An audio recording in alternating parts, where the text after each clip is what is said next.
what do we need as societies Yeah. to build as the next education to make human beings successful in this challenging world? So as part of my job, I spend a lot of time with universities that are building data science programs, that are building problem formulation courses and so forth. And the big question is not only what do we teach them today, but what do we teach them today that will be relevant when they graduate, when things are changing so fast.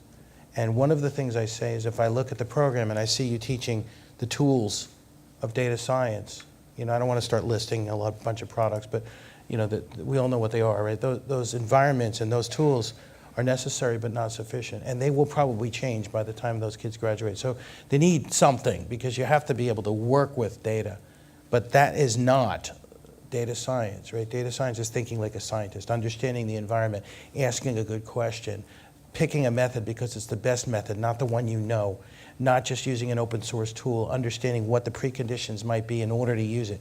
Those kinds of things are things we need to be teaching to make the practitioners of tomorrow able to handle that pace of change. I think it's an excellent question. It's a really important problem. It obviously has national impact, societal impact.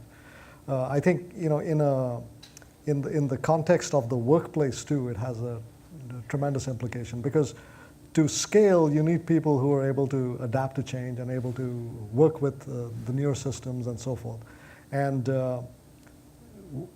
I think retraining within the context of the workplace has to receive a much bigger emphasis than it has in the past to be able to pull that off. And within my shop alone and the work that I do, we have a large number of people who are essentially working on the data processes in the way that they always have been. And we're also disrupting and transforming those processes. But largely, to be able to scale across a large organization like that, you can't say, I'm going to bring in 800 new people. You really have to take the people who are doing that work and retrain them to be able to pull this off with a fraction of the people that you would want to bring in as new. And that's a challenge. I mean, I think that's what Anthony was alluding to in terms of transformation on the fly. But I think the emphasis there on retraining within the work context is going to be extremely important.